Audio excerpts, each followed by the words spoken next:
Hello बच्चों, आज हम हिंदी का पाठ 5 जहाँ चाह वहाँ राह पढ़ेंगे। मखमली धोती का बादामी रंग खिल उठा। किनारों पर कसूती के टाकों से पिरोई हुई बेल थी। पल्लू पर भरवा टाके अपना कमाल दिखा रहे थे। सुनहरे रुपहले बेल बूटों से जान आ गई थी मखमल में। मखमल का कपड़ा बहुत ही सुंदर कपड़ा होता है।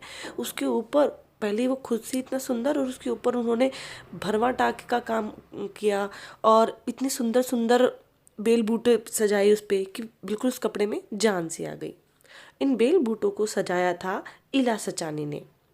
ईला की हिम्मत की अनूठी मिसाल है ये कढ़ाई के नमूने। ईला एक ऐसी लड़की थी जिसके हाथ तो थे लेकिन वो ठीक से काम नहीं कर पाते थे। वो बहुत चाहती थी कि उसके हाथों में जान आए। वो बहुत कोशिश करती अपने हाथों को उठाने की, लेकिन हमेशा उसकी कोशिश बेअसर रहती थी। 26 साल की ईला गुजरात के सूरत जिले में रहती है। उसका बचपन अमरेली जिले के राजकोट गांव में अपने नाना के यहाँ बीता। सांझ होते ही मोहल्ले के बच्चे घरों से बाहर आ जाते। कुछ मिट्टी में आड़ी तिरछी लकीरें खींचते, कुछ कनेर के पत्तों से पिटपिटी बजाते यानी कि आवाज निकालते उनसे, कुछ गिट्टे खेलते, कुछ इधर उधर से टूटे फूटे घड़ों के ठीकरे बटोर कर पिट्ठू खेलते।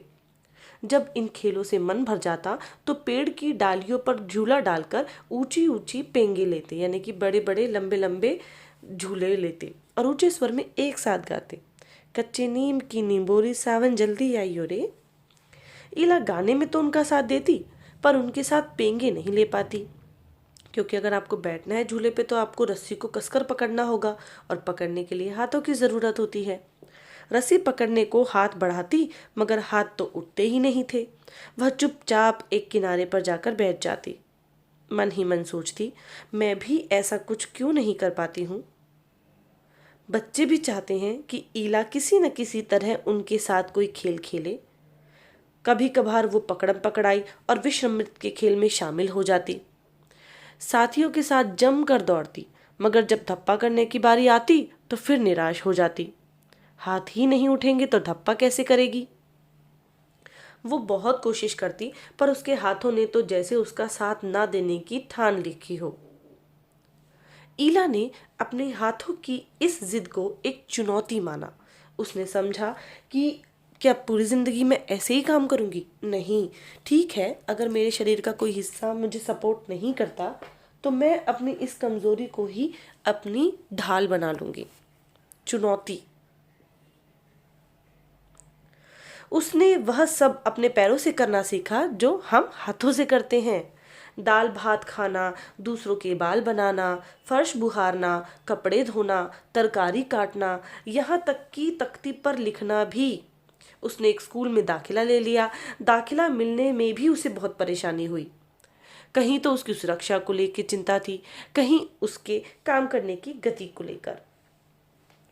किसी काम को तो वो इतनी फुर्ती से कर जाती कि देखने वाले दंग रह जाते, और किसी किसी काम को करने में थोड़ी बहुत परेशानी तो आती ही थी। वो परेशानियों के आगे घुटने टेकने वाली नहीं थी। उसने 10वीं कक्षा तक पढ़ाई की। वह 10वीं की परीक्षा पास नहीं कर पाई। ईला को ये मालूम न था कि परीक्षा के लिए अतिरिक्त समय मिल सकता है। उसे ऐसे व्यक्ति की सुविधा भी मिल सकती थी जो परीक्षा में उसके लिए लिखने का काम कर सके। आपको ये पता होना चाहिए कि अगर कोई व्यक्ति किसी भी तरीके से शारीरिक रूप से लिखने में असमर्थ है तो उसे परीक्षा में एक अन्य व्यक्ति दिया जाता है जो उसके बोलने पर सभी प्रश्नों के उत्तर उसकी उत्तर पुस्तिका में लिख देता है। कई बार जो अंधे व्यक्ति होते हैं उनकी मदद करने के लिए भी ऐसे व्यक्तियों को बिठाया जाता है। ये जानकारी ईला को समय रहते मिल जाती तो कितना अच्छा रहता। उसे इस बात का दुख है, पर यहाँ आकर सब कुछ खत्म नहीं हो जाता। उसकी माँ और दादी कशीदाकारी करती थी। कशीदाकारी यानी कि कपड़ों पर डिजाइन उकेरना सुई और रेशम के धागों की मदद से। वह उन्हें सुई में रेशम पिरोने से लेकर बूटियां उकेरते हुए देखती थी। न जाने कब उसने कशीदाकारी करने की ठान ली।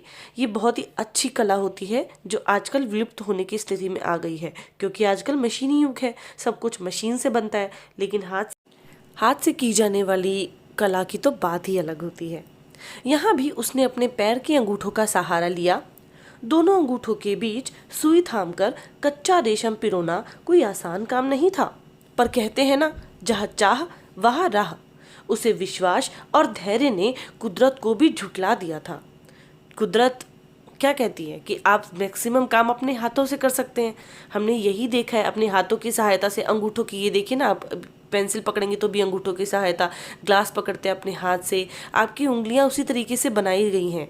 लेकिन उसने कुदरत को भी झुठला दिया, उसने ये सभी काम अपने पैरों से किए। अगर आपको याद हो कि टीवी में भी एक ऐड आती है, हैंड वॉश की ऐड है वो, जिसमें वो ये बोलती है कि अगर मेरे लिए हैंड वॉश करना इतना आसान है तो आप क्यों नहीं करते। अब अगर आपकी बार वो ऐड आएगी तो आप उसमें देखिए, वो अपने पैरों से ही अलियप्पम को खाती है, उससे ड्राइंग करती है, बहुत सारे काम अपने पैरों से ही करती है, बिंदी लगाती है, अपना मेकअप करती है। तो ये सब बातें ये भी करती थी, ईला भी करती थी। 15-16 साल की होते होते ईला काठियावाड़ी कशीदाकारी में माहिर हो चुकी थी। किस वस्त्र पर किस तरीके नमूने बनाए जाएं, कौन से रंगों से नमूना खिल उठेगा और टाके कौन से लगे हों, ये सब बात वो समझ गई थी। एक ऐसा समय भी आया कि उसके द्वारा काढ़े गए परिधानों की प्रदर्शनी लगी। इन परिधानों में काठियावाड़ के साथ साथ लखनऊ और बंगाल की झलक भी थी। ईला ने काठियावाड़ी टाकों के साथ साथ और कई टाके भी इस्तेमाल किए थे। अलग अलग तरीके के टाकों का वो इस्तेमाल करके कपड़े को बहुत ही खूबसूरत बना देती थी। पत्तियों की चिकनकारी से सजाया हुआ था, डंडियों को कांथा से उभारा था, पशु पक्षियों की ज्यामितीय आकृतियों को कसूती और जंजीर से उठा रखा था। बहुत ही शानदार काम उसने उस कपड़े पर दिखाया हुआ था। पारंपरिक डिजाइनों में ये नवीनता सभी को बहुत भाई। ईला के पांव अब रुकते नहीं हैं। आंखों में चमक, होठों पर मुस्कान और अनूठा विश्वास लिए वह सुनहरी रुपहली बूटियां उकेरते हुए थकती नहीं है।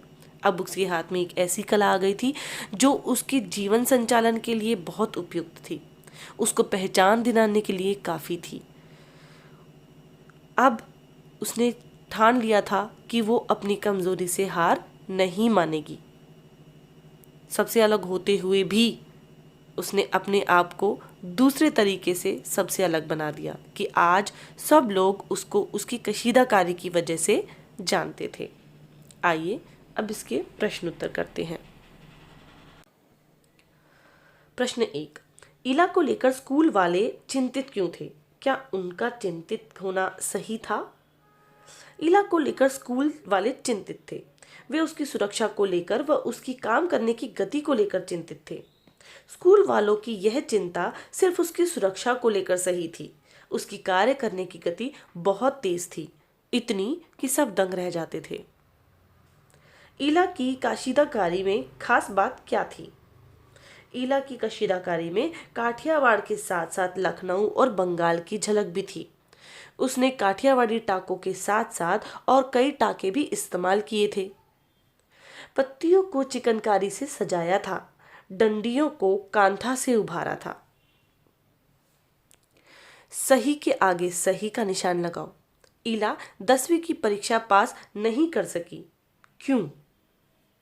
क्योंकि लिखने की गति धीमी होने के कारण वह प्रश्न पत्र पूरा नहीं कर पाती थी।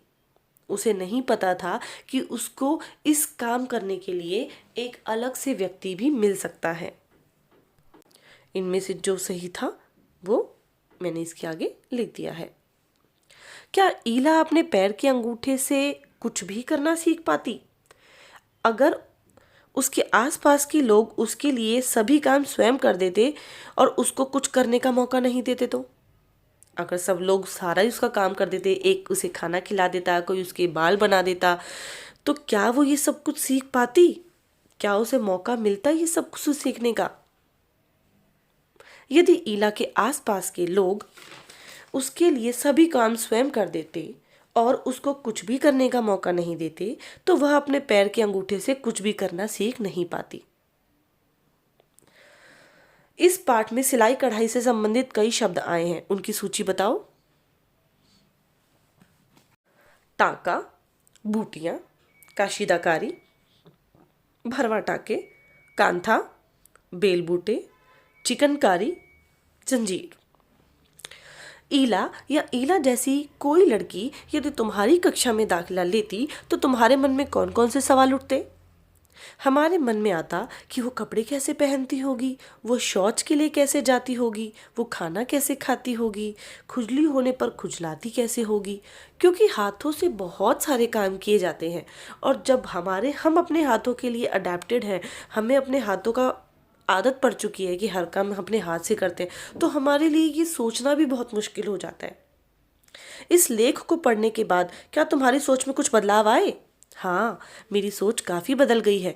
पहले मैं सोचती थी कि शारीरिक रूप से कमज़ोर व्यक्ति दूसरों पर पूर्ण रूप से निर्भर होता है, पर जीवन में कुछ नहीं कर पाता, जबकि ऐसा बिल्कुल नहीं है। अब मुझे लगता है कि ऐसे व्यक्ति जीवन में बहुत कुछ हासिल कर सकते हैं, आत्मनिर्भर बन सकते हैं और समाज को बहुत कुछ दे सकते हैं। यहाँ पे आपके प्रश्न उत्तर समाप्त हुए। कोई और प्रश्न अगर आपको समझ नहीं आता है तो उसके लिए आप मुझे मैसेज कर सकते हैं। Thank you.